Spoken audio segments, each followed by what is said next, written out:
TunePocket.com. ચાલો છોકરાઓ, આજે આપણે બહુ મજાનો કન્સેપ્ટ સમજવાના છે.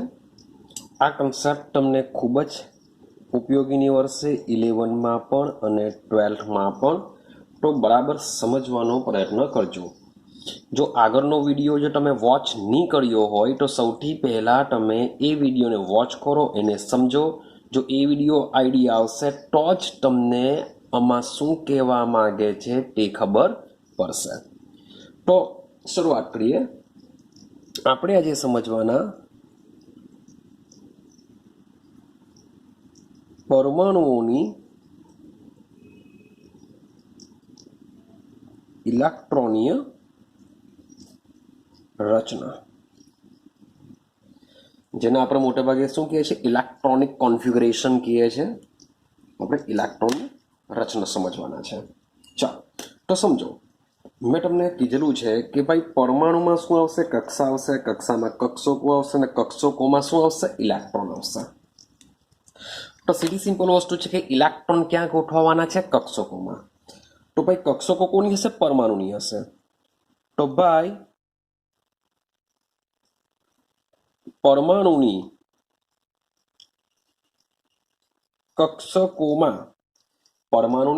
કક્ષકોમાં ઇલેક્ટ્રોનની વહેંચણીને ઇલેક્ટ્રોનીય રચના કહેવાય છે. કે પરમાણુમાં જે ઇલેક્ટ્રોન આવેલા છે એ ઇલેક્ટ્રોનને પરમાણુની જુદી જુદી કક્ષકોમાં ઇલેક્ટ્રોનની જે આપણે વહેંચણી કરીએ છીએ એ વહેંચણીને કહેવામાં આવે છે ઇલેક્ટ્રોનીય રચના. હવે આ જે ઇલેક્ટ્રોનની જે વહેંચણી કરવાના એ વહેંચણી ભાઈ મેં તમને હમણાં જ કીધું,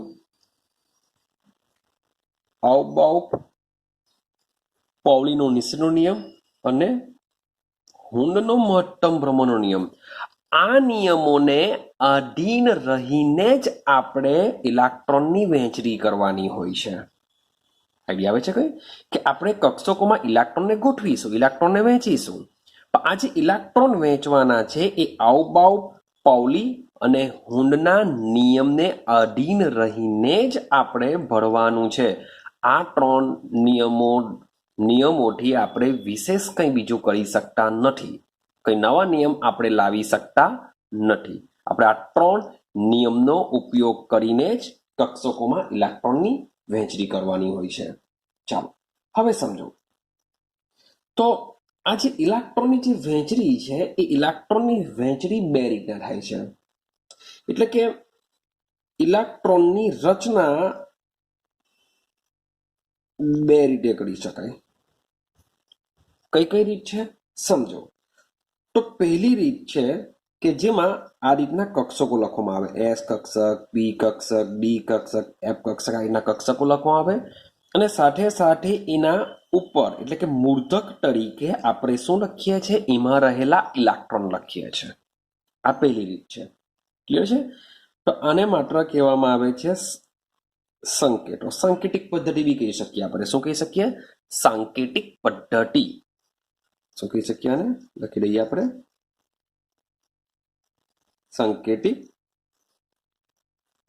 પદ્ધતિ કહી શકીએ છીએ. જે બીજી પ્રોસેસ છે એ બીજી પ્રોસેસની અંદર ભાઈ કક્ષકોને આ રીતના બોક્સમાં દર્શાવવામાં આવે.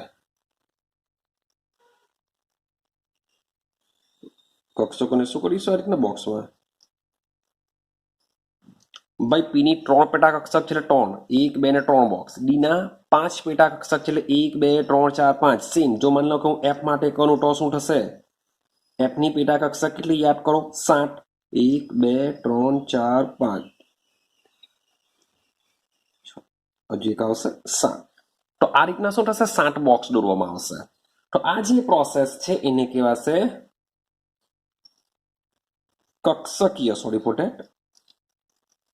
કક્ષકીય પદ્ધતિ કહેશું. ક્લિયર છે? તો આપણે જે ઇલેક્ટ્રોનીય રચના છે એ ઇલેક્ટ્રોનની રચના બે પ્રકારે કરી શકીએ. એક કરી શકીએ સાંકેતિક પદ્ધતિ દ્વારા અને બીજી કરી શકીએ કક્ષકીય પદ્ધતિ દ્વારા. ક્લિયર છે? ચાલો હવે આ જે પ્રોસેસ છે એ પ્રોસેસમાં શું થશે તેની વાત કરીએ. હવે જે પ્રથમ સાંકેતિક પદ્ધતિ છે હવે એમાં કેવી રીતના થશે, શું કરવામાં આવે છે? તો પ્રથમ સાંકેતિક પદ્ધતિની અંદર જે ઇલેક્ટ્રોન હાજર છે એ ઇલેક્ટ્રોનને પેટાકોષનો મતલબ શું થાય? આપણે વાત કરીએ છીએ એસપીડીએફ, આ બધાની વાત કરીએ. પેટાકોષ એટલે કે એસપીડીએફ. પેટાકોષ ઇલેક્ટ્રોનને પેટાકોષની ઉપર મૂર્ધક તરીકે દર્શાવવામાં આવે છે. જેમ કે જો એ બી સી આપણે ઓલરેડી દર્શાવ્યું છે, રેડી. અને પેટા કોષના મુખ્ય ક્વોન્ટમ આંકને તેમની આગળ દર્શાવવામાં આવે છે. ક્લિયર છે? આ રીતના પણ બહુ કઈ આઈડિયા આવતી નહીં હશે યાર, શું ચાલે છે કઈ ખબર નથી પડતી. આપણે શું કરીએ, થોડાક એક્ઝામ્પલ લઈએ કે ખરેખર આને કેવી રીતના દર્શાવવામાં આવે છે, સમજીએ આપણે. સમજો, પહેલી પ્રોસેસમાં આપણે ઇલેક્ટ્રોન લખીએ. મતલબ કે હું હાઇડ્રોજનની વાત કરું છું, તો હાઇડ્રોજન નંબર 1 છે, તમને આઈડિયા હોવી જ જોઈએ. હવે તો પહેલામાં પહેલી કક્ષક કઈ આવે? 1s આવશે, કારણ કે આવ બાવ કઈ છે કે જે કક્ષકની ઉર્જા ઓછી હશે તેમાં જ ઇલેક્ટ્રોન સૌપ્રથમ દાખલ થશે, એટલે કે 1s કક્ષક આવે. હવે એક જ ઇલેક્ટ્રોન છે એટલે એ ઇલેક્ટ્રોન શું કરશે? આ રીતના આવી જશે. તો આ થઈ ગયા હાઇડ્રોજનની ઇલેક્ટ્રોનની રચના 1s1. માન લો કે હિલિયમની વાત કરીએ. હવે હિલિયમમાં શું થવાનું? તો ભાઈ પહેલી કક્ષક આવશે 1s, હિલિયમમાં 2 ઇલેક્ટ્રોન. તો ભાઈ એક કક્ષકમાં વધુમાં વધુ 2 ઇલેક્ટ્રોન સમાવી શકે એવું કોણ કહે છે? ભાઈ પાઉલી કહે છે, હું નથી કહેતો. તો કારણ કે એ 3 નિયમોને અધીન રહીને જ આપણે શું કરવાનું છે? ઇલેક્ટ્રોનની રચના કરવાની છે. માટે એક કોષમાં વધુમાં વધુ 2 ઇલેક્ટ્રોન સમાઈ શકે તો હજુ આમાં 1 ઇલેક્ટ્રોન જઈ શકે છે, માટે 1s2 આ રીતના દર્શાવવામાં આવે. જો એનો મુખ્ય ક્વોન્ટમ આંકને આ રીતના આપણે અગાડી લખીએ છીએ, રેડી. ચાલો હવે લિથિયમની વાત કરીએ. લિથિયમમાં શું થશે? ચાલો લિથિયમનો નંબર કેટલો છે? 3 છે. હવે શું થવાનું? તો સમજો 1s માં ટોટલ કુલ 2 ઇલેક્ટ્રોન ભરાશે. ટોટલ નંબર 3 છે તો ભાઈ 2 ઇલેક્ટ્રોન આ રીતના ભરી દેવું 1s2. હવે હજુ એક ઇલેક્ટ્રોન બાકી રહ્યો તો 1s પછી કઈ કક્ષક આવે ઉર્જાની દ્રષ્ટિએ? તો આવશે 2s. તો બીજો ઇલેક્ટ્રોન ક્યાં જશે? આઈડિયા આવે છે? એક ઇલેક્ટ્રોન આમાં આવશે. તો દિમાગમાં લિથિયમનો નંબર 3 છે માટે એની ઇલેક્ટ્રોનની રચના થશે 1s2 2s1. સેમ. ચલો ભાઈ માની લો કે હું કોઈક અલગ તત્વ લઉં. માની લો કે મારી પાસે નાઇટ્રોજન છે. નાઇટ્રોજનમાં શું થશે? નાઇટ્રોજનનો નંબર હોય છે 7, માટે એની અંદર 7 ઇલેક્ટ્રોન ભરવાના છે. તો સૌથી પહેલી કક્ષક કઈ આવે? 1s આવે. ભાઈ 1sમાં કેટલા ઇલેક્ટ્રોન સમાય? 2, કારણ કે 7 ઇલેક્ટ્રોનને સમાવવાના છે તો 2 સમાયા. પછી સામા જશે 2s. ભાઈ 2sમાં બી હું 2 લખી દઉં, કારણ કે 2 ને 2 4 થયા, હજુ બી 3 બાકી. તો 1s 2s, 1s ને 2s સંપૂર્ણ ભરાઈ જાય ત્યાર પછી સામાં જશે? ભાઈ 2p માં જશે. તો 2 ને 2 4, બીજા 3 લખી દઉં, 7 થઈ ગયા. 7. ભાઈ પી કક્ષકમાં વધુમાં વધુ 6 ઇલેક્ટ્રોન સમાઈ શકે છે, પણ જેટલી કેપેસિટી, જેટલા નાઇટ્રોજન પાસે ઇલેક્ટ્રોન હોય તેટલા જ તમારે આમાં લખવાના છે. 6 લખીને દેતા કે ભાઈ પીમાં તો 6 સમાઈ શકે એટલે હું 6 લખી દઉં, ના. નાઇટ્રોજન પાસે 7 ઇલેક્ટ્રોન છે, 4 ઓલરેડી એમાં ભરાઈ ગયા, તો 3 જ બાકી રહ્યા છે, તો 3 ઇલેક્ટ્રોન પી કક્ષકમાં જશે. રેડી છે? તો આ રીતના આઈડિયા આવી ગયા હશે, બહુ ડિટેલમાં વાત નથી કરતો. તો આ રીતના સાંકેતિક પદ્ધતિનો ઉપયોગ કરવામાં આવે છે. ક્લિયર છે? ચાલો હવે વાત કરીએ બીજી પ્રોસેસ. હવે જે બીજી પ્રોસેસ છે એ બીજી પ્રોસેસને કહેશું આપણે કક્ષકીય પદ્ધતિ. હવે કક્ષકીય પદ્ધતિમાં શું કરવાનું છે? કક્ષકીય પદ્ધતિની અંદર જે પેટાકોષ છે એ પેટા કોષને બોક્સ તરીકે દર્શાવવામાં આવે છે. શું કરીશું? પેટા કોષને બોક્સ તરીકે દર્શાવવામાં આવે છે. ક્લિયર? અને તેમાં રહેલા ઇલેક્ટ્રોનને ઉપરની તીરની નિશાની, જેને આપણે કહેશું ધન ભ્રમણ, ક્લોકવાઇઝ કહેશું. ઉપરની તીરની નિશાની હોય તો શું કહેશું? ક્લોકવાઇઝ. અને નીચી બાજુની તીરની નિશાની, જેને કહેશું આપણે ઋણ ભ્રમણ કહેશું. એને શું કહેશું? ઋણ ભ્રમણ. મીન્સ કે એક કક્ષકમાં બે ઇલેક્ટ્રોન આવેલા છે, આ બી પાઉલી કહે છે, અને આ બંને ઇલેક્ટ્રોનની સ્પિન એકબીજાથી કેવી હોય છે? વિરુદ્ધ હોય છે. આ રીતના બોક્સમાં એ લોકોને ગોઠવવામાં આવે છે. જેમ કે એના બી એક્ઝામ્પલ સમજવાનો વાત કરીએ કે ભાઈ આને કેવી રીતના દર્શાવવામાં આવશે. ક્લિયર? ચાલો સમજો. માની લો કે હું પહેલા લઈ લઉં છું હાઇડ્રોજન. તો હાઇડ્રોજનને હવે કક્ષકીય પદ્ધતિમાં કેવી રીતે દર્શાવશે સમજો. તો ભાઈ આ રીતના શું કરવામાં આવે? બોક્સ દોરવામાં આવશે અને બોક્સની નીચે લખવામાં આવે 1s. તો આનો મતલબ શું થાય? આ 1s કક્ષક છે. ચાલો, હાઇડ્રોજનમાં એક જ ઇલેક્ટ્રોન હોય છે અને એક ઇલેક્ટ્રોન ક્યાં ગોઠવાયેલો હોય છે?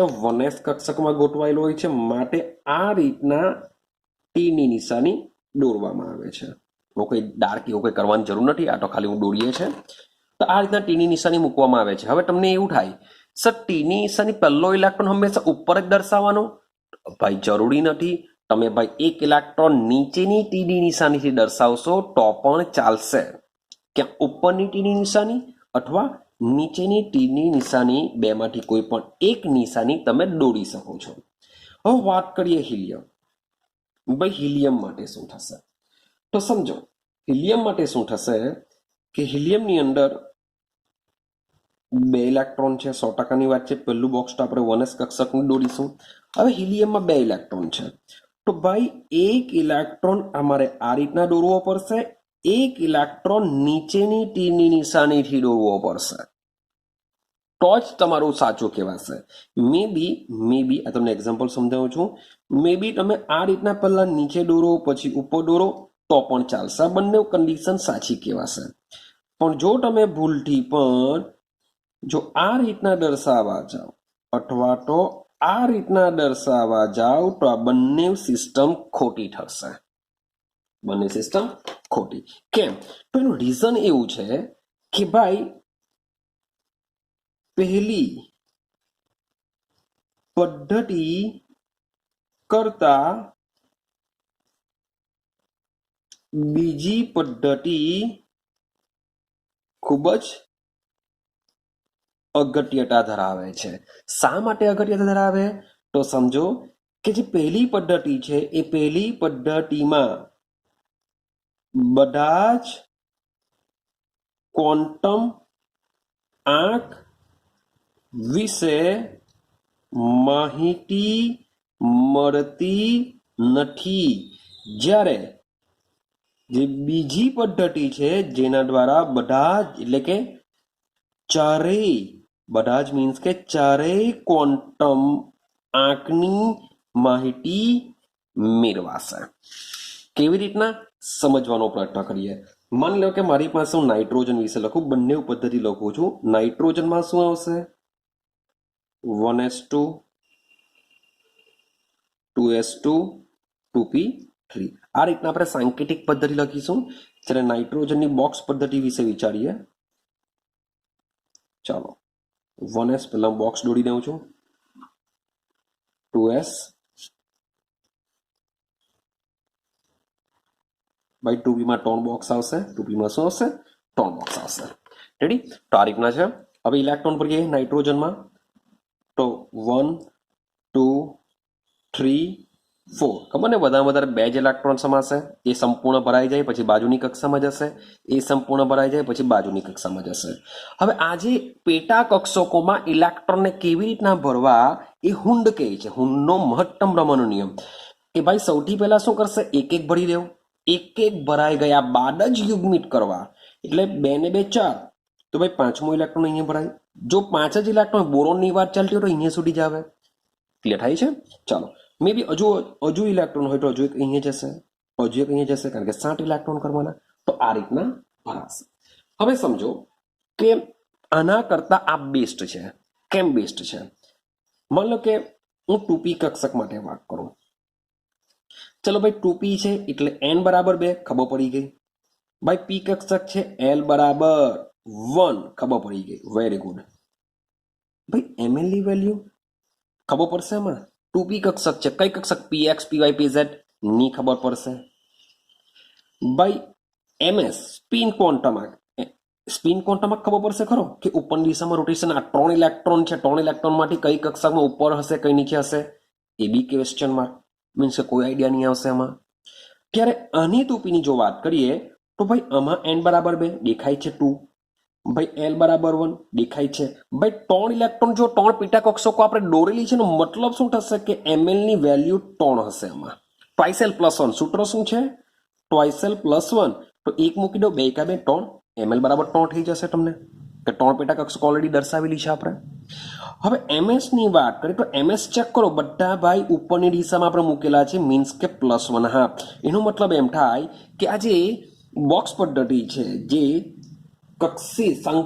કક્ષકીય પદ્ધતિ છે, કક્ષકીય પદ્ધતિ વડે આપણે 4 ક્વોન્ટમ આંક વિશેની માહિતી મેળવી શકીએ છીએ. જ્યારે સાંકેતિક પદ્ધતિની અંદર આપણને બધા જ ક્વોન્ટમ આંક વિશેની માહિતી મળતી નથી. માટે આ શું હોય છે? બેસ્ટ પ્રોસેસ હોય છે. ક્લિયર થાય છે? હા કે ના? ઉતરે છે દિમાગમાં? મીન્સ કે આપણે 11 અને 12 સાયન્સની અંદર આ બંને પદ્ધતિઓનો ઉપયોગ કરીશું. આનો બી ઉપયોગ કરીશું અને સાથે સાથે આનો બી ઉપયોગ કરીશું. તો જેનો જે મુજબ, જે ચેપ્ટરમાં જે મુજબ ઉપયોગ કરવાનો હોય છે, તે મુજબ આપણે આ બેમાંથી કોઈ પણ એક પ્રોસેસનો ઉપયોગ કરીશું. એટલે કે એવું નથી કે આ બેસ્ટ છે એટલે આનો જ ઉપયોગ કરવાનો છે. ના, આપણે આનો બી ઉપયોગ કરવાનો જ છે. માટે આ બંને પ્રોસેસને સમજવી ખૂબ જ જરૂરી છે. ક્લિયર થાય છે? ચાલો, તો તમારે કરવાનું શું છે? હવે હોમવર્ક સમજતા જજો. તમારે ટોટલ જેટલા બી મીન્સ કે તમારી શક્ય હોય એ બધા માટે જ તમારે શું કરવાનું છે? ઇલેક્ટ્રોનિક કોન્ફિગરેશન કરવાની છે. મીન્સ કે આ પ્રોસેસ વડે બી કરવાની છે, આ પ્રોસેસ વડે પણ તમારે કરવાનું છે. મીન્સ કે પ્રેક્ટિસ જેટલી કરશો એટલું થઈ જશે. તો તમારે જે સાંકેતિક પદ્ધતિ છે, સાંકેતિક પદ્ધતિમાં હું એમ નથી કહેતો કે ભાઈ લઈને ચાલુ કરી દો યાર, બધું એક સાથે કરો. ભાઈ તમારી જેટલી તાકાત, કારણ કે બીજા બધા સબ્જેક્ટની બી માન આપવું પડશે, એમાં બી પ્રિપેરેશન કરવું પડશે. તો રોજના તમે મીન્સ કે 15 તત્વો બી, રોજના 15 તત્વો બી તમે ક્લિયર કરશો તો પણ ઘણું બધું થઈ જશે. હવે શરૂઆતના પહેલા 15 તત્વો જો કરશો તો ભાઈ 5-10 મિનિટમાં જ થઈ જશે. પણ પછીના જે તત્વો છે એની બી ટ્રીક છે, એ બી હું તમને સમજાવવા કે એ બી 5-10 મિનિટમાં જ થઈ જશે. કેવી રીતના? સમજતા જાઓ, થોડું મજા આવશે. ચાલો, હવે થોડીક આગળની વાત કરીએ. હવે હું તમને બંને મીન્સ કે થોડુંક ઊંચ પ્રેક્ટિસ કરી લઉં થોડી, કે મીન્સ કે મારે કંઈ પ્રેક્ટિસ કરવાની જરૂર નથી, તેમ છતાં બી હું તમને સમજાવી દઉં કે આ બંનેમાં કેવી રીતના કામ કરતું હોય છે. ચાલો સમજો.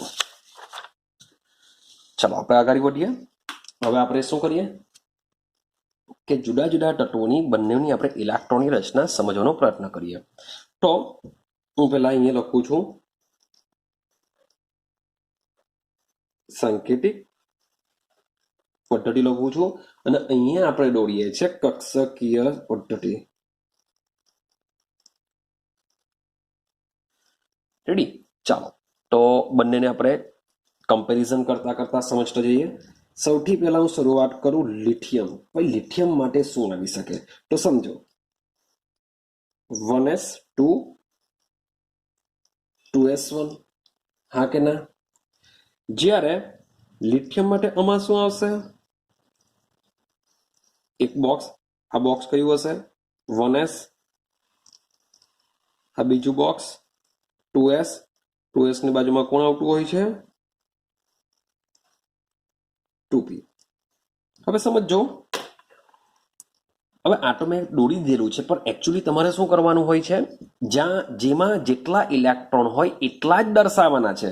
મીન્સ કે 1s માં 2 ઇલેક્ટ્રોન આ રીતના દર્શાવાય, એક ઊભી ટીની નિશાની, એક નીચેની ટીની નિશાની. ભાઈ 2s માં એક જ ઇલેક્ટ્રોન આવશે એટલે હું એક જ દોરા ખાલી. તો ભાઈ 2p કક્ષકમાં કોઈ ઇલેક્ટ્રોન નથી તો એને દર્શાવવાની જરૂર નથી. તમે ભાઈ નહીં દર્શાવશો તો પણ ચાલશે. ચાલો, લિથિયમ પછી કોણ આવશે? બેરિલિયમ. ભાઈ બેરિલિયમ નંબર 4 છે એટલે સૌથી પહેલા જશે 1s2, પછી જશે 2s2. ક્લિયર છે? તો 4 ઇલેક્ટ્રોન થઈ ગયા. 2p લખવાની કોઈ જરૂરત નથી. જો તમારે આ રીતના દર્શાવો તો શું થશે? ભાઈ સમજો, પહેલું બોક્સ એટલે 1s, બીજું બોક્સ એટલે કોણ? 2s.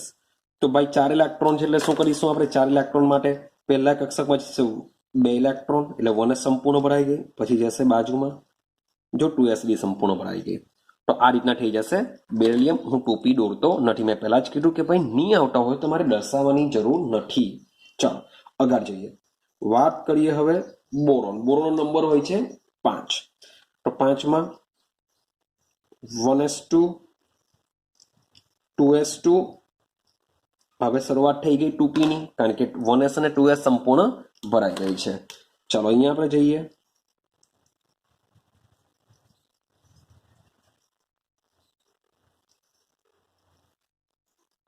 તો આ રીતના 2p માટે 3 આવશે. તો ભાઈ સેમ વસ્તુ 1, 2, 3, 4 અને આમાં એક જ ઇલેક્ટ્રોન આવશે 5. તો આ થઈ ગઈ બોરોનની ઇલેક્ટ્રોનની રચના. ચાલો બોરોન પછી આગળ જઈએ. કાર્બન. કાર્બન નંબર 6 છે એટલે 1s2, 2s2 અને આવશે 2p2. સેમ વસ્તુ અહીંયા 1s નું બોક્સ, 2s નું બોક્સ, આ રીતના હું 2p દોરું છું. ચાલો તો શું થશે સમજો. ભાઈ મારે કાર્બનમાં 6 ઇલેક્ટ્રોન આવશે માટે 1, 2, 3, 4, 5. જો 6 ઇલેક્ટ્રોન ભૂલથી પણ અહીંયા મૂકીને દીધા ને કે બિચારો હુંડ ગરમ થઈ જશે, કારણ કે હુંડના નિયમ મુજબ બધી જ પેટા કક્ષકોમાં પહેલા શું કરવાનું છે? એક એક ઇલેક્ટ્રોન ભરવાના છે. બધા એક એક ભરાઈ જાય પછી જ યુગ્મિત કરવાનું.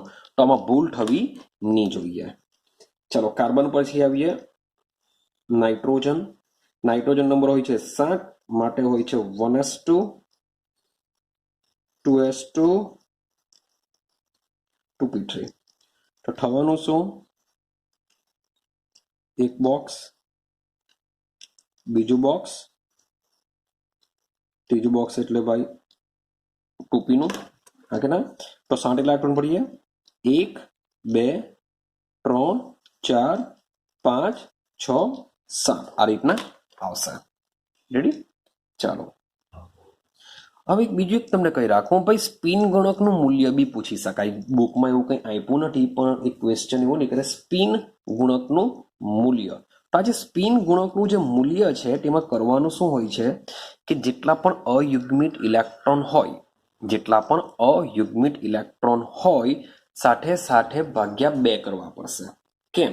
કારણ કે સ્પિન ઇલેક્ટ્રોનની સ્પિન 2 પ્રકારની હોય છે, ક્લોકવાઇઝ અને એન્ટી ક્લોકવાઇઝ. ક્લોકવાઇઝ અને એન્ટી ક્લોકવાઇઝ. તો જાણે કે મારે માની લો કે નાઇટ્રોજનનું સ્પિન ગુણકનું મૂલ્ય કીધું, જરાક મારા માઇન્ડમાં ક્વેશ્ચન આવી ગયો માટે હું તમને આ ક્લિયરિફિકેશન કરું છું કે કોઈ તત્વનું તમને સ્પિન ગુણકનું મૂલ્ય પૂછે તો એને કેવી રીતના સોલ્વ કરશો.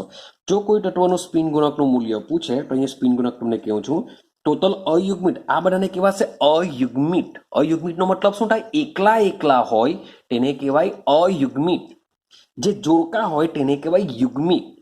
તો જે સ્પિન ગુણકનું મૂલ્ય છે એ અયુગ્મિત ઇલેક્ટ્રોનની સંખ્યા પરથી નક્કી કરવાનું હોય છે. તો નાઇટ્રોજનમાં અયુગ્મિત ઇલેક્ટ્રોન કેટલા?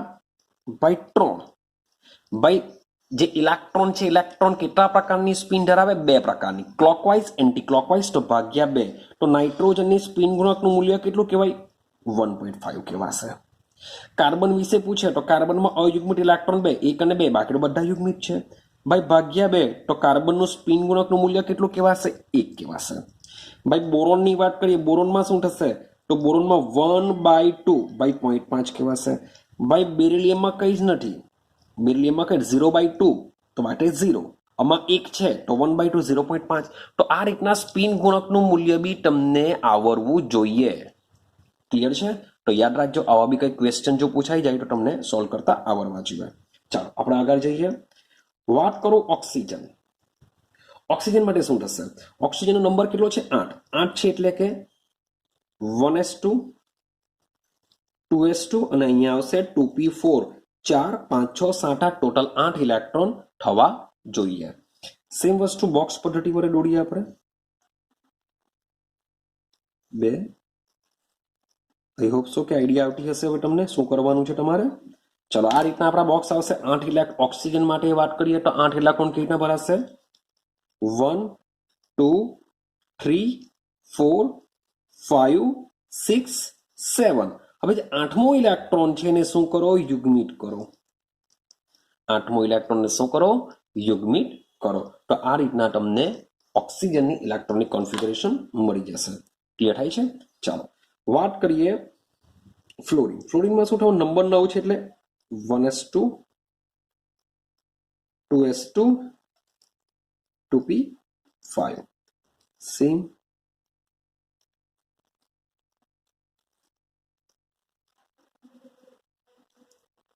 ચાલો 9 ઇલેક્ટ્રોન ભરીએ. 1 2 3 4 5 6 7 8 9. આ રીતના શું હોય છે? 9 ઇલેક્ટ્રોન ફ્લોરિનમાં હોય છે. વાત કરીએ આપણે નિયોન. નિયોન નંબર હોય છે 10 માટે 1s2 2s2 2p6. જો 2p કક્ષક સંપૂર્ણ ભરાઈ ગઈ છે નિયોનમાં.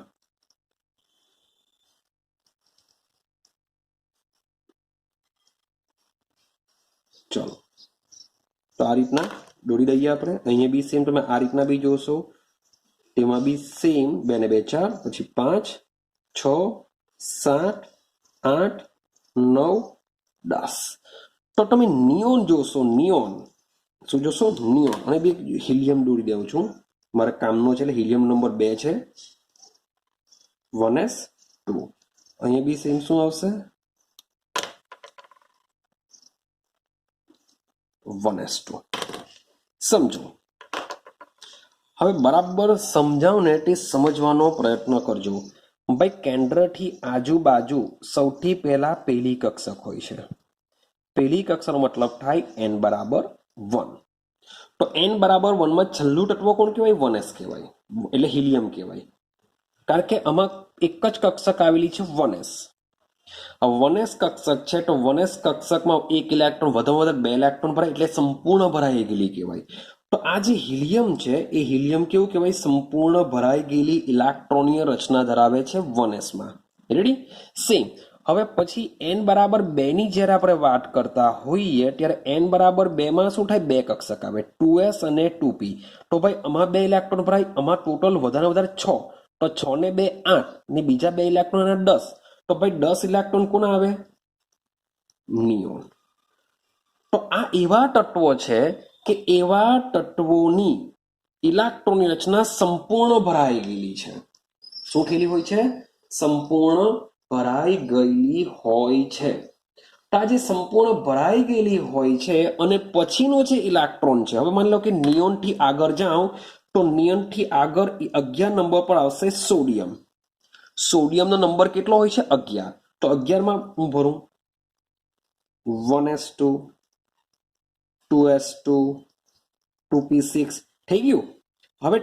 હવે જો આટલી સુધી સંપૂર્ણ ભરાઈ ગયેલું છે પણ હજુ બી એક ઇલેક્ટ્રોન જશે કે આના કરતા વધુ, એટલે કે જશે 3s ની અંદર. 3s 1 થઈ જશે. તો આ જે છે એ સંપૂર્ણ ભરાઈ ગયેલી છે જેમાં n બરાબર 1 n બરાબર 2 આવી જાય છે. રેડી? n બરાબર 1 અને n બરાબર 2 માં બધા જ ઇલેક્ટ્રોન ભરાઈ ગયેલા છે અને પછીનો ઇલેક્ટ્રોન ઊંચા ક્વોન્ટમ આંક ધરાવતી કક્ષકમાં દાખલ થાય છે. તો આટલી જે ઇલેક્ટ્રોનીય રચના છે તેને કહેવામાં આવે છે ઇલેક્ટ્રોન કોર કહેવામાં આવે છે. એને શું કહેવામાં આવશે? ઇલેક્ટ્રોન કોર કહેવામાં આવે છે. જે શું હોય છે?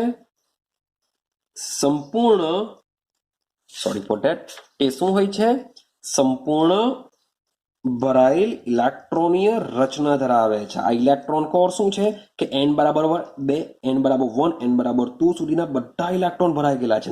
ત્યાર પછી એક ઇલેક્ટ્રોન છે. તો આ જે ત્યાર પછીનું જે એક ઇલેક્ટ્રોન છે તેને કહેવામાં આવે છે સંયોજકતા ઇલેક્ટ્રોન. એને શું કહેવામાં આવે છે? સંયોજકતા ઇલેક્ટ્રોન. તો આ કન્સેપ્ટ જો તમને આઈડિયા આવતી હોય તો સમજો કે ભાઈ હાઇડ્રોજનમાં એક જ ઇલેક્ટ્રોન છે 1s1. તો આ જેનો સંયોજકતા ઇલેક્ટ્રોન કહેવાય. ત્યાર પછી હિલિયમમાં જઈએ. હિલિયમમાં ઓલરેડી 1s2 એટલે કે આટો બની ગઈ, કોર બની ગયો. શું બની જશે? કોર. મીન્સ કે n બરાબર 1, n બરાબર 1 માં 1s કક્ષક જ આવે ને 1s કક્ષક સંપૂર્ણ ભરાઈ ગયેલી છે એ હિલિયમમાં આવે. તો આ હિલિયમ કહેવાય નિષ્ક્રિય વાયુ. આના પછીના ચેપ્ટરમાં ભણવાના જ છે આપણે. આ હિલિયમ શું કહેવાશે? નિષ્ક્રિય વાયુ કહેવાશે. સેમ હવે n બરાબર 2 માં છેલ્લું કયું તત્વ આવશે? તો ભાઈ આવશે નિયોન. કેમ? કારણ કે 1s2, 2s2, 2p6 જો બધી જ કક્ષકો ભરાઈ ગયેલી છે નિયોનમાં, માટે નિયોન બી કેવું કહેવાય? નિષ્ક્રિય કહેવાશે. હવે હિલિયમ થી પછી લઈ લો તમે લિથિયમ થી લઈને ફ્લોરિન સુધીના તત્વને લઈ લો. લિથિયમ થી લઈને ફ્લોરિન. તો લિથિયમ થી લઈને ફ્લોરિન સુધીના જે તત્વો છે જેમાં બીજી કક્ષામાં ઇલેક્ટ્રોન દાખલ થશે, ચેક કરો. જો 2s1, 2s2, 2ps2 આ બીજી કક્ષક સંપૂર્ણ ભરાટી અહીંયા ભરાઈ જાય છે. તો લિથિયમ થી લઈને ફ્લોરિન સુધીના આ જે 2s વાળા જે બધા કક્ષકોમાં ઇલેક્ટ્રોન છે આ બધા જ કહેવાશે સંયોજકતા ઇલેક્ટ્રોન. કારણ કે આ જે છે આ જે 1s છે એ 1s તો શું છે? સંપૂર્ણ ભરાઈ ગયેલી છે. તો આને શું કહેવાશે? કોર કહેવાશે. 1s2 ને શું કહેવાય? કોર કહેવાય. આ જે છે n બરાબર 2 વાળી આ બધી કક્ષકો, એ કક્ષકોમાં રહેલા ઇલેક્ટ્રોનને શું કહેવાશે? સંયોજકતા ઇલેક્ટ્રોન કહેવાશે. કંઈક આઈડિયા આવે છે સંયોજકતા ઇલેક્ટ્રોન શું છે? તમારી જે ઇલેક્ટ્રોનની રચના તમે લખો છો એ ઇલેક્ટ્રોનની રચનામાં જે n બરાબર 1 કોષ સંપૂર્ણ ભરાઈ જાય કે n બરાબર 2 ભરાઈ જાય કે n બરાબર 3 વોટ એવર કંઈ બી હોય, તો આ જો સંપૂર્ણ ભરાઈ જતા હોય તો ત્યાં સુધીની ઇલેક્ટ્રોનની રચનાને અંદરની કક્ષાના ઇલેક્ટ્રોન કહેવાશે, એટલે કે ઇલેક્ટ્રોન કોર કહેવાશે. ને ત્યાર પછીના તત્વો હંમેશા ઊંચો ક્વોન્ટમ આંક જ ધરાવે. કેમ? ભાઈ n બરાબર 1 જો ભરાઈ જાય એટલે કે હિલિયમ ભરાઈ જાય તો જે બીજો ઇલેક્ટ્રોન છે 100% 2s1 માં જ જવાનો, લિથિયમમાં. હા કે ના? ચાલો માન લો કે બીજી કક્ષા n બરાબર 2 માં કોણ આવે? s અને p. તો 2s અને 2p, 2s અને 2p જો ભરાઈ જાય તો n બરાબર 3 મીન્સ કે હવે પછીનું જે સોડિયમમાં ઇલેક્ટ્રોન આવશે એ હંમેશા 3s1 માં જ જાય, એટલે કે એક ઊંચા ક્વોન્ટમ આંકમાં જ જશે. હવે n બરાબર 3 માં કોણ આવે? 3s આવે, 3p આવે, 3d આવે. તો આ જો બધા ભરાઈ જાય તો ત્યાર પછીના ઊંચામાં આવશે. ક્લિયર? તો આ જે સંપૂર્ણ ભરાઈ જાય છે એ સંપૂર્ણ ભરાઈ ગયેલા તત્વોને નિષ્ક્રિય વાયુઓ કહેવામાં આવે છે. શું કહેવામાં આવે છે? એને નિષ્ક્રિય વાયુઓ કહેવામાં આવે છે. તો નિષ્ક્રિય વાયુઓ પછીના ઇલેક્ટ્રોન હંમેશા ઊંચા ક્વોન્ટમ આંકમાં જ દાખલ થાય છે. હવે સમજો, માન લો કે મારે મેગ્નેશિયમની ઇલેક્ટ્રોનની રચના લખવી હોય. મારે શાની ઇલેક્ટ્રોન રચના લખવી છે? મેગ્નેશિયમ લખવી છે. તો હું આવું લખ્યા કરા 1s2, 2s2, 2p6. જો ભાઈ આટલી ભરાઈ ગઈ, હવે પછી ભાઈ 3s2 તો જ 12 થશે, 6, 7, 8, 9, 10, પછી 2, 12. મેગ્નેશિયમનો નંબર 12. શું દર વખતે આપણે આ જ રીતે લખ્યા કરું? તો ભાઈ આ કંટાળાજનક રહેશે. તો આની જગ્યાએ શું કરી શકીએ? તો ભાઈ આ જે વસ્તુ છે આટલી વસ્તુ સંપૂર્ણ ભરાઈ ગયેલી છે, એક કોર છે, ઇલેક્ટ્રોન કોર. તો એની જગ્યાએ તમે આ રીતના પણ દર્શાવી શકો. મીન્સ કે લઈ લેવ નિયોન, કે જે n બરાબર 2 સુધીનું છે એ સંપૂર્ણ ભરાઈ ગયેલું છે, માટે એની જગ્યાએ નિયોન લખી દેવ. ત્યાર પછીનો ઇલેક્ટ્રોન શામાં દાખલ થશે? 3s માં દાખલ થશે. તો નિયોન સુધીના 10 ઇલેક્ટ્રોન, નિયોનનો નંબર કેટલો? 10. તો 10 ઇલેક્ટ્રોનમાં આવી ગયા, 10 ને 2 12. ડન થયું? તો આટલી મોટી ઇલેક્ટ્રોનની રચના લખવાની જગ્યાએ તમે આ રીતના પણ લખી શકાય છે. રેડી? માન લો કે મારે સોડિયમ માટે લખવું હોય તો હું શું કરા? માત્ર નિયોન લખી દેવા 3s1. કેમ? સોડિયમનો નંબર 11 છે, 10 સુધી નિયોન આવી ગયો, 1 આવી જશે. ક્લિયર થાય છે? માની લો કે મારે ફ્લોરિન માટે લખવું હોય તો હું કઈ રીતે લખી શકું? તો ફ્લોરિન માટે લખી શકાય હિલિયમ, કારણ કે ફ્લોરિન છે એ n બરાબર 2 માં આવશે, એટલે કે n બરાબર 2 માં એની ઇલેક્ટ્રોનિક કોન્ફિગરેશન આવશે. તો ફ્લોરિનની વાત કરતા હોઈએ, ફ્લોરિનનો નંબર છે 9, તો હિલિયમમાં આવી જશે 1s2. તો ભાઈ 2s2 લખવું પડશે, બાજુમાં 2p લખવું પડે. ક્લિયર? તો 2 2 ને 2 4. ચલો બીજા કેટલા ઇલેક્ટ્રોન ઉમેરો 9 થાય, તો બીજા 5 ઉમેરો, કારણ કે નંબર છે એનો 9, તો 9 ઇલેક્ટ્રોન થવા જોઈએ. તો 5 ને 2 7 ને 2 9. તો આ રીતના તમે આની આગળ જે n બરાબર 1 છે એનું છેલ્લું તત્વ કયું આવે, n બરાબર 2 છે એનું છેલ્લું તત્વ કયું આવે, n બરાબર 3 છે એનું છેલ્લું તત્વ કયું આવે, તે મુજબ તમે આ રીતના લખી શકો. હવે n બરાબર 3 ની વાત કરો, એમાં છેલ્લું તત્વ આવશે argon. Sorry for that, argon આવશે. શું આવશે? આર્ગોન. આઈડિયા આવે છે શું કરવાનું છે તમારે આમાં? ક્લિયર છે? તો સમજો આર્ગોન. હવે તમે આર્ગોન વિશે કહો કે આર્ગોન શું છે. ભાઈ આર્ગોનનો નંબર હોય છે 18. આર્ગોન નંબર શું છે? 18. આપણે સૌથી પહેલા સાદામાં સાદી ઇલેક્ટ્રોનિક કોન્ફિગરેશન દર્શાવીએ. 1s2 2s2 2p6 3s2 3p6. Check કરો, જો 18 થી હશે.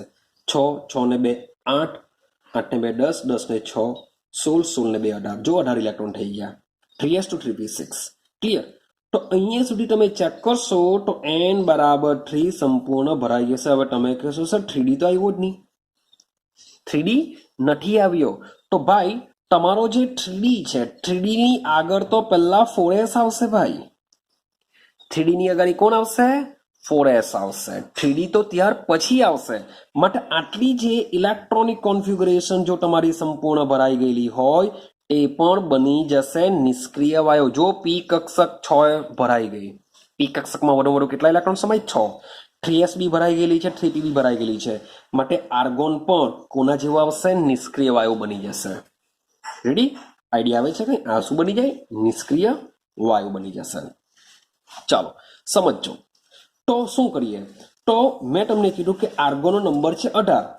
હવે તમે પોટેશિયમ લઈ લો, પોટેશિયમ નંબર છે 19. માન લો કે મારે પોટેશિયમની ઇલેક્ટ્રોનની રચના લખવી, તો હું શું કરું? ભાઈ સીધો જ અહીંયા આર્ગોન લખી દેવું. સીધો જ શું કરી દેવું? આર્ગોન લખી દેવું. આર્ગોન લખી દેશો એટલે આટલી ઇલેક્ટ્રોનની રચના આમાં આવી જ ગઈ. આ ભાઈ જે સંપૂર્ણ ભરાઈ ગયેલી રચના હોય તેના માટે જ આ રીતના લખી શકો. મીન્સ કે કોણ કોણ લખી શકો? હિલિયમ લખી શકો, નિયોન લખી શકો, આર્ગોન લખી શકો. આપણે 3 યાદ રાખો. પછી આવશે ક્રિપ્ટોન લખી શકો, ઝેનોન લખી શકો, રેડોન લખી શકો. આ બધા નિષ્ક્રિય વાયુઓ છે. આ બધા શું છે? નિષ્ક્રિય વાયુઓ. આ વાયુઓને જ તમે અહીંયા લખી શકો. જ્યારે કે તમારે પછી તમે જેવું કહેતા હોય, વિચારતા હોય, ચાલો ભાઈ મારે તો મેગ્નેશિયમની ઇલેક્ટ્રોન રચના લખવી છે. મેગ્નેશિયમ પહેલા કોણ આવી જાય? સોડિયમ. તો અહીંયા હું સોડિયમ લખી દઉં, અહીંયા લખી દઉં 3s1. ભાઈ ખોટું. એ સોડિયમમાં 11 એક બાર ખોટું પડી જશે આ. અથવા ચાલો તમે એકદમ સ્માર્ટ છો, સ્માર્ટ છે ને વિચાર્યું કે ભાઈ 3s બી એમાં જ આવશે, એમાં 3s2, તો પણ ખોટું. સોડિયમ તમે આ રીતના લખી નહીં શકો. કોનું લખી શકો? કે જે ઇલેક્ટ્રોન કોર છે. ઇલેક્ટ્રોન કોરનો મતલબ શું થાય? કે જેની અંદરની કક્ષા સંપૂર્ણ ભરાઈ ગયેલી હોય તેને જ તમે આ રીતના કોર તરીકે લખી શકો છો. એટલે આ જે છે એ n બરાબર 1 માં ભરાઈ જાય, આ જે છે n બરાબર 2 માં ભરાઈ જાય, આ જે છે n બરાબર 3 માં ભરાઈ જશે, આ જે છે n બરાબર 4 માં ભરાશે, આ જે છે n બરાબર 5 ને આ બરાબર 6 માં ભરાઈ જતું હોય છે. ક્લિયર છે? તો આને તમારે ક્રમમાં યાદ રાખવાનો છે. મીન્સ કે જે મુજબનો નંબર આવે તે મુજબ તમે લખી શકો છો. હિલિયમનો નંબર 2 હોય છે, નિયોન નંબર 10 હોય છે, આર્ગોન નંબર 18 હોય છે, ક્રિપ્ટો નંબર 36 હોય છે. ચાલો ઝેનોન નંબર આપણે 36 32 સેટ કરીએ. 6 ને 2 8 68 રાખજો. 2 8 8 18 18. ઓકે, તો આપણે એડ કરીએ 36 ને 18. 4 વધે 1 54 હશે. 54 માં સીમ 32 એડ કરો, 86 જશે. તો આ જે આંકડા હું એડ કરું છું, કેવી રીતના એડ કરું છું એના માટે બી રાહ જુઓ. એ આના પછીનું જે ચેપ્ટર છે આવર્ત કોષ્ટક, એના દ્વારા તમને આઈડિયા આવે છે કે આ મેં શું લખેલું છે, કેવી રીતના. મને બી કઈ નંબર આ બધાના યાદ નથી, હું મોરે નથી રાખતો. એના માટે ટ્રીક હોય છે. એ ટ્રીકનો ઉપયોગ કરીને આપણે શોધી શકીએ છીએ. બાકી ક્રિપ્ટોનો 36, ઝેનોનો 54, રેડોનો 86, એ બધું ગોખા ગોખ કરવાની કોઈ જરૂરત નથી. યાદ રહી જશે. આના પછીના ચેપ્ટરની રાહ જોવી પડે. તો આ આ જે નંબર છે નંબર પરથી ચેક કરો તો 2 થી લઈને 10 ની વચ્ચેના જે તત્વો આવે છે એ બધામાં તમે હિલિયમ લખી શકો. ભાઈ 10 થી લઈને મીન્સ કે સોડિયમ લઈ લો, સોડિયમ થી લઈને આર્ગોન સુધી, સોડિયમ થી આર્ગોન સુધી, તો સોડિયમ થી આર્ગોન સુધીની જો તમારે ઇલેક્ટ્રોનની રચના લખવી હોય તો તમે શું લખી શકો? આગાડી નિયોન લખી શકો છો. માન લો કે આર્ગોન થી અપ જાઓ, મારે પોટેશિયમ, કેલ્શિયમ, કેલ્શિયમ નંબર હોય છે 20, આ બે ની લખવી છે તો આ બેમાં શું થશે? જો આર્ગોન સુધી 18 ભરાઈ ગયા, n બરાબર 3 ભરાઈ ગયો, તો હવે પછીનો ઇલેક્ટ્રોન 4 માં જશે એટલે કે જશે 4s માં. સમજ જશે 4s માં. ભાઈ 18 સુધી આર્ગોન આવી ગયું તો એક ઇલેક્ટ્રોનમાં ભરી દો તો થઈ ગયા 19. તો આ થઈ ગયા પોટેશિયમની રચના. કેલ્શિયમની વાત કરીએ, કેલ્શિયમનો નંબર છે 20. ભાઈ 18 સુધી ભરાઈ જશે આર્ગોન 18. ક્લિયર? હવે જે બીજો ઇલેક્ટ્રોન છે એ જશે 4s2 ની અંદર. આ થઈ ગઈ કેલ્શિયમની ઇલેક્ટ્રોન રચના. તો આ રીતના ઇલેક્ટ્રોન કોર લખીને તમે સીધી સિમ્પલ લખી શકો છો. રેડી? તો 20 સુધી આપણે ઇલેક્ટ્રોનિક કોન્ફિગ્યુરેશન કમ્પ્લીટ કરી. ક્યાં સુધી? 20 સુધી. આ વસ્તુ યાદ રાખવા જેવું છે. હવે તમે જ્યાં સુધી કેલ્શિયમથી અગાડી તમે લઈ જાઓ, જ્યાં સુધી 35 નંબર સુધી, શબ્દ બોલું છું 36 નંબર સુધી, 36 નંબર સુધી તમે આ રીતના આર્ગોન લખી શકો છો. 36 નંબર સુધી શું લખી શકો? આર્ગોન. પણ જેવો 37 કે જેનો પરમાણુ ક્રમાંક 37 હોય કે જેમાં 37 ઇલેક્ટ્રોન આવેલા છે તો એ 37 ઇલેક્ટ્રોન માટે તમે શું કરી શકો? તો ભાઈ અહીંયા ક્રિપ્ટોન લખી દેવ. બાજુમાં શું આવશે? n બરાબર 4 સુધી ક્રિપ્ટોન ભરાય તો 100% અહીંયા 5s જ આવે. 100%ની વાત છે. જો તમે ઝેનોન અહીંયા લખતા હોય તો ઝેનોન લખો તો ઝેનોન n બરાબર 5 માં આવે તો 100% ત્યાર પછી 6s જ આવે. રેડોનની વાત કરતા હોય તમે રેડોન અહીંયા જો લખશો તો n બરાબર 6 માં છે તો 100% અહીંયા 7s જ આવશે. શરૂઆત s થી થાય. તો આ બધી ટ્રીક તમારે શું કરવાની છે? યાદ રાખવાની છે. ચાલો હવે આપણે 20 સુધી કમ્પ્લીટ કરેલું છે. 20 થી આપણે આગળ જઈએ. ચાલો તો 20 થી આગળ જઈએ તો 21 થી હવે 30 ની વાત કરીએ. 21 થી 30. હવે 21 થી 30 ની અંદર કંઈક નવી જ ભાત બનશે. દાળ ભાતની વાત નથી ચાલતી હે ભાઈ, નવી જ રચના ઉત્પન્ન થશે. નવી રચના શું છે એને સમજીએ. તો સૌથી પહેલા 21 થી 30 ની વાત કરીએ. 21 થી 30 હોય છે સ્કેન્ડિયમ થી ઝિંક સુધીના તત્વો. શું હોય છે? સ્કેન્ડિયમ થી ઝિંક. માટે જ મેં તમને પહેલા જ વિડીયોની અંદર કહી દીધું હતું કે તમારે શું કરવાનું છે? 1 થી લઈને 30 સુધીના તત્વોને કમસે કમ મોડે હોવા જોઈએ. 1 થી 30. ક્લિયર? કેમ? કારણ કે આનું પછીનું જે ચેપ્ટર ચાલવાનું છે એ પછીના ચેપ્ટરની અંદર હું તમને આખું જ આવર્ત કોષ્ટક મોરે કરાવી દેવા. હું તમને આખું જ આવર્ત કોષ્ટક મીન્સ કે એક શોર્ટકટ કી આપા કે એને કેવી રીતના સોલ્વ કરવાનું છે, કેવી રીતના યાદ રાખવાનું છે. તો તમારું આખું આવર્ત કોષ્ટક મેન્ડેલિફનું આખું જ આવર્ત કોષ્ટક તમને મોરે થઈ જશે જ. રેડી? તો ત્યાર પછીના તત્વોની તમારે જો ઇલેક્ટ્રોનિક કોન્ફિગ્યુરેશન શું આવશે અમને યાદ, મને 1 થી 30 તો યાદ રાખી દીધા હશે તમે. પણ ત્યાર પછી 31 થી લઈને 100 ને જેટલા બી વોટ જેટલા બી તત્વો શોધાયેલા છે એ બધા જ તત્વોના નામ તમે યાદ કરી લેશો. રેડી? નંબર સાથે એવી ટ્રીક આપા હું તમને. તો વેઇટ એન્ડ વોચ કરો, રાહ જુઓ. સૌથી પહેલા આને સમજીએ 21 થી 30. હવે 21 થી 30 ની અંદર શું થશે? તો મેં તમને કીધું કે ભાઈ તમે આર્ગોન 18 સુધી ભરી દેશો. આર્ગોન 18 સુધી ભરી દેશો. બાજુમાં કોણ આવશે? 4s આવશે. તો 18 ને 2 20. 18 ને 2 20 આ રીતના થશે. પણ હવે પછીનો જે ઇલેક્ટ્રોન છે, પછીનો ઇલેક્ટ્રોન શામાં જવાનો છે? 3D કક્ષકમાં જવાનો છે. શામાં જશે? 3D કક્ષકમાં જશે. તો ભાઈ સવાલ એવો આવે કે કેમ 4p માં નહીં ગયો ઇલેક્ટ્રોન? 4p માં કેમ નહીં ગયો? 4s પછી તો 4p આવજો. જો 3D હજુ બાકી જ છે આપણી, તો 4s પછી 4p કેમ નહીં આવ્યું? કેમ 3D આવ્યું? તો બંનેનું n પ્લસ l ની વેલ્યુ ચેક કરો. તો આના માટે n બરાબર 3 ચેક કરો. spd મીન્સ કે આવશે 2. આના માટે ચેક કરો 4 પ્લસ 1. તો આની બી વેલ્યુ 5, આની પણ વેલ્યુ 5. પરંતુ પાછો એક નિયમ હતો કે n પ્લસ l ની વેલ્યુ બંનેની સેમ હોય ત્યારે જેનો ક્વોન્ટમાર્ક ઓછો તેની ઉર્જા ઓછી. કારણ કે n બરાબર 4 કેન્દ્રથી દૂર હશે, n બરાબર 3 કેન્દ્રથી નજીક હશે, માટે 4p કરતા પહેલા કોણ આવતું હોય છે? 3d આવતું હોય છે. અને 4p ભરાય તે પહેલા કોણ ભરાશે? 3d. રેડી છે? હવે 3d ની કેટલી પેટા કક્ષકો છે? 5 પેટા કક્ષકો છે. માટે ડી કક્ષકમાં ટોટલ કેટલા ઇલેક્ટ્રોન જશે? 10 ઇલેક્ટ્રોન જશે. ડી કક્ષકમાં કેટલા જશે? 10 ઇલેક્ટ્રોન ભરાશે. એનો મતલબ એમ થાય કે 20 સુધી તો જો આ છે જ 18 ને 2 20 20 સુધી છે. તો હવે 21 થી લઈને જે 30 તત્વો છે બધા શામાં જશે? 3D માં જશે. ક્લિયર છે? આઈડિયા આવે છે કે તમારે શું માન લો કે સ્કેન્ડિયમની વાત કરતા હોઈએ તો સ્કેન્ડિયમની ઇલેક્ટ્રોન રચના શું આવશે? આર્ગોન 4s2 3d1 આ રીતના ભરાશે. Argon 4s2 3d1. ક્લિયર છે?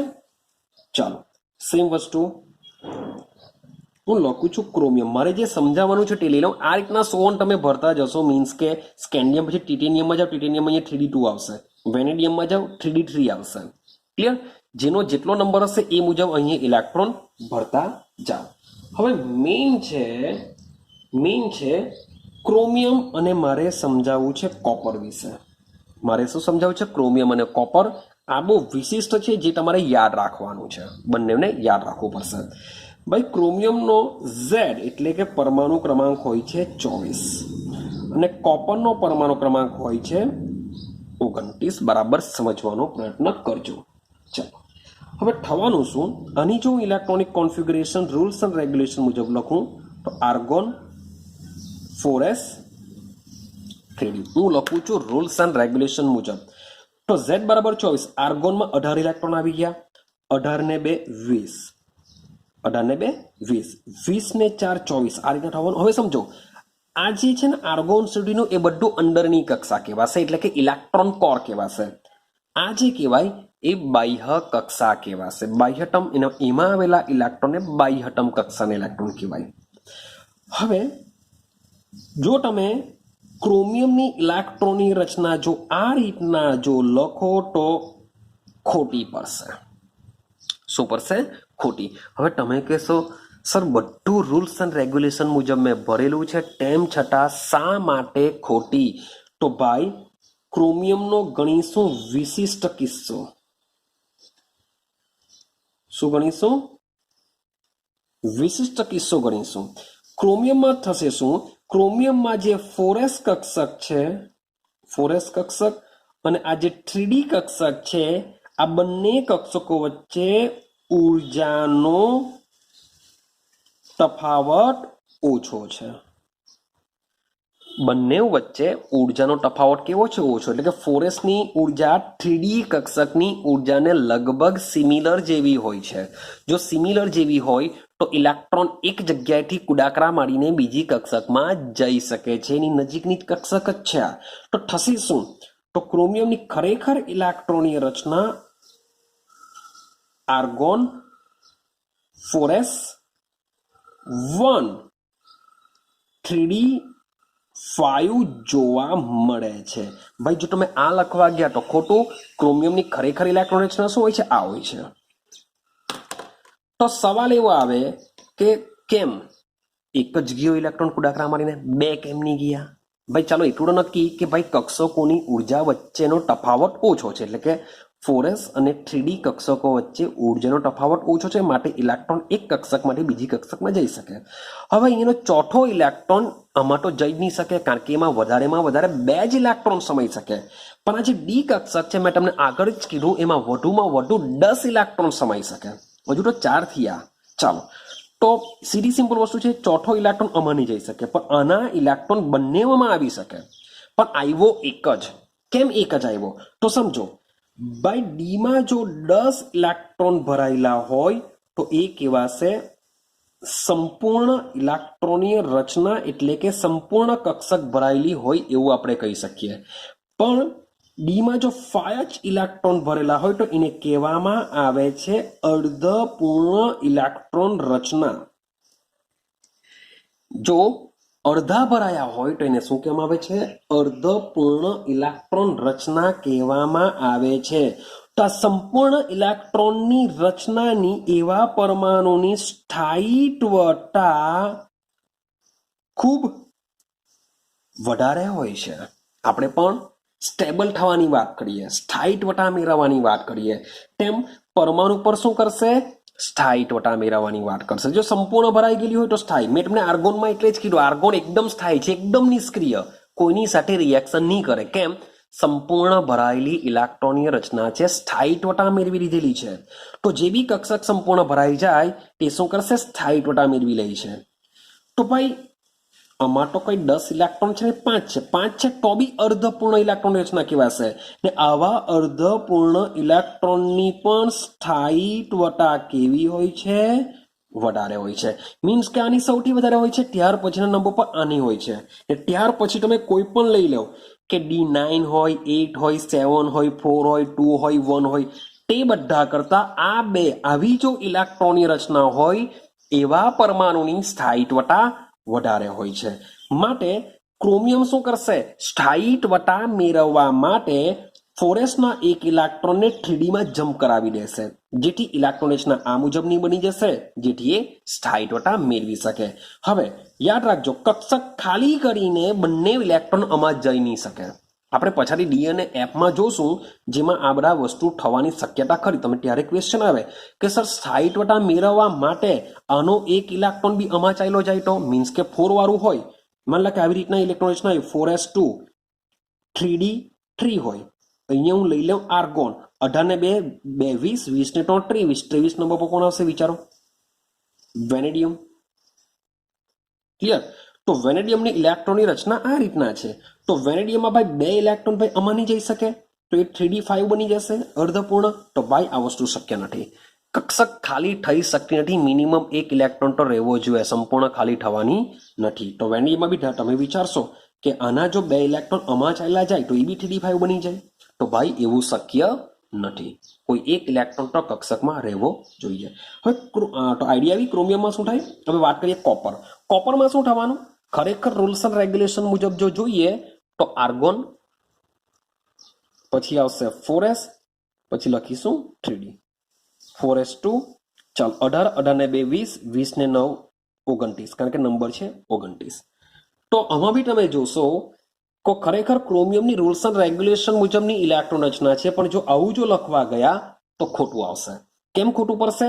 કારણ કે ક્રોમિયમ કરે છે શું, કોપર કરે છે શું? આર્ગોન આ બે કક્ષકોની ઉર્જા વચ્ચેનો તફાવત ઓછો છે, માટે 4s નો એક ઇલેક્ટ્રોન ક્યાં ચાલ્યો જશે? 3d માં ચાલ્યો જશે. કેમ? ભાઈ સંપૂર્ણ ઇલેક્ટ્રોનની રચના મેળવવા માટે. જો સંપૂર્ણ ઇલેક્ટ્રોનની રચના હોય છે તો ભાઈ શું કરી શકે છે? સ્થાયીત્વતા મેળવી શકે છે. તો આઈડિયા આવે છે આ કન્સેપ્ટ? તો ક્રોમિયમ અને કોપર તમારે યાદ રાખવાનું છે. આપણો જે છેલ્લો પોઈન્ટ છે, છેલ્લો પોઈન્ટ કે જે પૂર્ણ ભરાયેલ અથવા અર્ધપૂર્ણ ભરાયેલ પેટા કક્ષક, જેમાં આ વસ્તુ સમજાવવા માંગે છે કે જે ઢળા અવસ્થાની જે ઢળા અવસ્થાની ઇલેક્ટ્રોનની રચના હોય છે એ શું છે? સૌથી ઓછી ઉર્જા ધરાવતી હોય છે. પણ ક્રોમિયમ અને કોપર એક વિશિષ્ટ ઇલેક્ટ્રોનની રચના ધરાવશે કે જે અર્ધપૂર્ણ અને સંપૂર્ણ ઇલેક્ટ્રોનની રચના મેળવવા માટે 4s નો એક ઇલેક્ટ્રોન 3d માં ટ્રાન્સફર કરે છે સ્થાયીત્વતા મેળવવા માટે. અને શા માટે ટ્રાન્સફર થઈ શકે? ભાઈ નજીકની કક્ષાઓ વચ્ચે જ થઈ શકે, અને તે પણ તેમની ઉર્જા વચ્ચેનો તફાવત ઓછો હોય તો જ આ વસ્તુ થઈ શકે. બધી જ કક્ષકોમાં આ વસ્તુ થતું નથી. આઈડિયા આવે છે? કે તમે એમ કહેશો સર 2s અને 2p, તો ભાઈ આમાં પણ ઇલેક્ટ્રોન ટ્રાન્સફર થતા નથી. યાદ રાખજો, આ ડી કક્ષકમાં ક્રોમિયમ અને કોપરમાં જ તમારે યાદ રાખવાનું છે. એટલે કે ડી અને એફ વિભાગમાં જ આવું થઈ શકે. એસ અને પી, એસ કક્ષક અને પી કક્ષકમાં થવાનું નથી. થશે શામાં? એસ અને ડી વિભાગમાં થશે, મતલબ ભાગે. આ રેડી?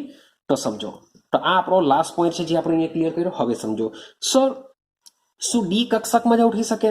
તો સમજો, તો ભાઈ પી કક્ષક લઈ લઈએ. જેટલી બી પેટા કક્ષકો છે એ પેટા કક્ષકોમાં આ વસ્તુ સંભવી શકે.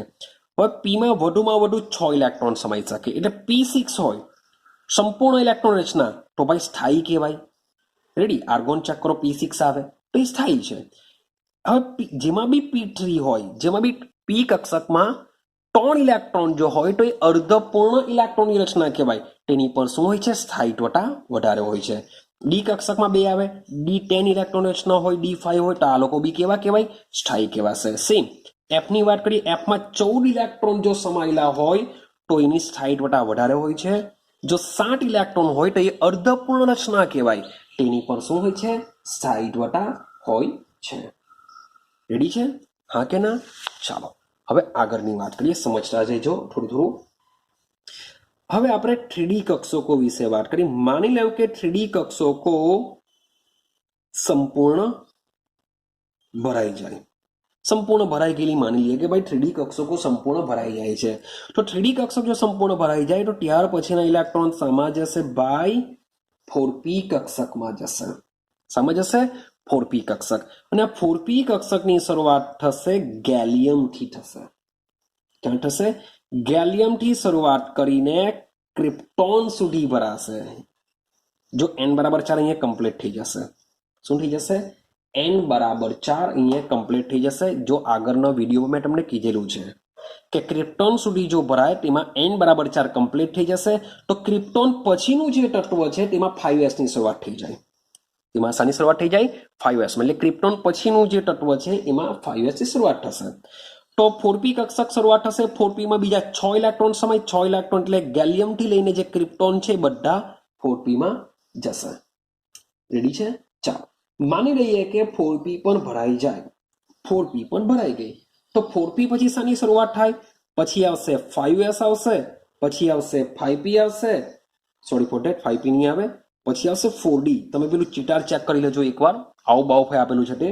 5s આવશે, પછી 4d આવશે અને પછી 5p આવશે. તમે n પ્લસ l ની વેલ્યુ ચેક કરશો તો આ ક્રમ મળશે. આની ઉર્જા ઓછી, પછી આની આવશે.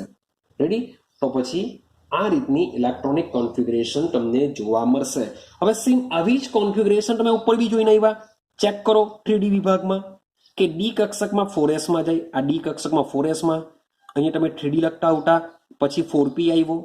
તો એવી જ સેમ પાર્ટ, ખાલી મુખ્ય ક્વોન્ટમ ચેક કરો વધી ગયો છે. મુખ્ય ક્વોન્ટમ વધી ગયો છે. ક્લિયર છે? તો આ રીતના પછીના તત્વોમાં ઇલેક્ટ્રોનની રચના ભરાઈ જાય. મતલબ કે 4p ભરાઈ જાય. 4p ભરાઈ જાય પછી શામાં જાય? 6s માં જાય, 5d માં જશે. પણ હવે પાછો વચમાં કોણ આવશે? f કક્ષક પણ આવશે. કોની એન્ટ્રી મળશે? f કક્ષકની પણ પડશે. કેમ? કારણ કે 6s ની વાત કરીએ તો 6x માં 2 ઇલેક્ટ્રોન સમાશે અને 2 ઇલેક્ટ્રોન શાના હશે? એક તો સિઝિયમ CS, સિઝિયમથી શરૂઆત થાય છે અને સાથે સાથે બેરિયમ આવેલું હોય છે. સિઝિયમ અને બેરિયમમાં 6s2 કમ્પ્લીટ થતું હોય છે. પણ 2 ઇલેક્ટ્રોન કમ્પ્લીટ થઈ ગયા બાદ આ જે 4f હોય છે અહીંયા હોય છે, 6s ની બાજુમાં હોય છે. તો ત્યાર પછી શરૂઆત થાય છે લેન્થેનમ. શરૂઆત ક્યાં થાય છે? લેન્થેનમથી મર્ક્યુરી સુધીના 14 તત્વો આવેલા હોય છે. કેટલા તત્વો હોય છે? 14 તત્વો આવેલા હોય છે. આ 14 તત્વો શામાં ભરાશે? 4f અને 5d નો ઉપયોગ કરશે. મેં તમને કીધું, તમે એમ થશે સર લેન્થેનમથી hg 14 તત્વો છે અને 14 ભાઈ ફ્લોરિનમાં f કક્ષકમાં વધારેમાં વધારે 14 ઇલેક્ટ્રોન સમાઈ જાય તો 5d નો ઉપયોગ સામે થાય. તો જેમ અહીંયા જે કક્ષકો વચ્ચે ઉર્જાનો તફાવત ઓછો છે તો આમાં 5f અને 5d માં બી શું થશે કે f ના કેટલાક ઇલેક્ટ્રોન 5d માં જઈ શકે છે. માટે લખીએ છીએ 4f અને 5d. અને ત્યાર પછી ભરાશે ફરીથી પાછું 6d અને એટલે કે ડી કક્ષકમાં જશે ઇલેક્ટ્રોન અને લાસ્ટમાં જશે 6p ની અંદર. આપણું સમજ જશે 6p ની અંદર જશે. 6p કમ્પ્લીટ થઈ જશે પછી ઇલેક્ટ્રોન શામાં જાય છે? 7s માં જાય છે. 7s અહીં જેમ 4f હતો તેમાં આવી જશે 5f આવી જશે. રેડી? સેમ જેમ અહીંયા 5d મીન્સ કે 4d અહીંયા આવશે 5d. જેમ આપણે 5d ભરાયો ત્યાર પછી સમજ હશે 6d કમ્પ્લીટ થશે. હવે 6d પછી ભાઈ ભરતા જશું આવશે યુરેનિયમ. ને યુરેનિયમ પછીના જે બધા તત્વો છે એ બધા છે રેડિયો સક્રિય તત્વો છે. શું છે બધા? રેડિયો સક્રિય તત્વો છે કે જેનું અર્ધ આયુષ્ય સમય ખૂબ જ ટૂંકો હોય છે, એટલે કે ટૂંકું આયુષ્ય ધરાવતા તત્વો હોય છે. આ લોકો કેવું હોય છે? ટૂંકું આયુષ્ય ધરાવતા તત્વો હોય છે. તો આ જે બધી ઇલેક્ટ્રોનિક કોન્ફિગરેશન છે એ એકચ્યુઅલી સ્પેક્ટ્રોસ્કોપી પદ્ધતિથી નક્કી કરવામાં આવે છે. હવે ક્વેશ્ચન એવો આવે કે સર આ ઇલેક્ટ્રોનીય રચનાનો ઉપયોગ શું ઉપયોગ આવશે? તો ભાઈ ઇલેક્ટ્રોનીય રચનાનો ઉપયોગ ખૂબ જ ઇમ્પોર્ટન્ટ છે, ખૂબ જ ઇમ્પોર્ટન્ટ. ભાઈ કોણ ધાતુ છે, કોણ અધાતુ છે, કોણ અર્ધધાતુ છે, આની બધી ઇન્ફોર્મેશન ઇલેક્ટ્રોનિક રચના પરથી મળે. કોની સક્રિયતા વધુ છે, કોણ નિષ્ક્રિય છે, આની ઇન્ફોર્મેશન પણ ઇલેક્ટ્રોનિક કોન્ફિગરેશન આપે. ભાઈ બે પરમાણુ જોડાઈને અણુ બને, બે પરમાણુ જોડાવાથી અણુ બને, તો અણુ કેવી રીતના બન્યો એની ઇન્ફોર્મેશન પણ ઇલેક્ટ્રોનીય રચના આપે છે. તમે ઉપરના જેને બી પરમાણુની શોધ કરી છે એને પૂછવા જશો તો ભાઈ કોણ ધાતુ, કોણ અધાતુ, તો એ બધા તમને આન્સર નહીં આપી શકે. પણ આ જે ઇલેક્ટ્રોનીય રચના છે એ ઇલેક્ટ્રોનીય રચના દ્વારા આપણે ઘણી બધી વસ્તુ, ઘણા બધાના રાસાયણિક પ્રક્રિયાઓ, રાસાયણિક ગુણધર્મ, બધી જ ઇન્ફોર્મેશન ઇલેક્ટ્રોનીય રચના પરથી જાણી શકીએ છીએ. માટે આ ખૂબ જ ઇમ્પોર્ટન્ટ છે. માટે જ પરમાણુની ઇલેક્ટ્રોનીય રચના ખૂબ જ ઇમ્પોર્ટન્ટ ગણવામાં આવી છે. ક્લિયર છે? તો અહીં આપણું ચેપ્ટર નંબર 2 આપણે કમ્પ્લીટ કર્યું છે. આઈ હોપ સો કે તમે ચેપ્ટર નંબર 2 ને એન્જોય કર્યો હોય. પરમાણુ શું છે, પરમાણુની અંદર શું આવેલું છે, તે બધું તમને આઈડિયા આવી ગયો હશે. તો હવે આપણે શરૂઆત કરીશું નેક્સ્ટ વિડીયોની અંદર નવા ચેપ્ટરથી. જે મજાનું ચેપ્ટર છે, ઇન્ટરેસ્ટિંગ ચેપ્ટર છે, આપણે જોઈશું આવર્ત કોષ્ટકને. તો મળીશું હવે નેક્સ્ટ વિડીયોની અંદર.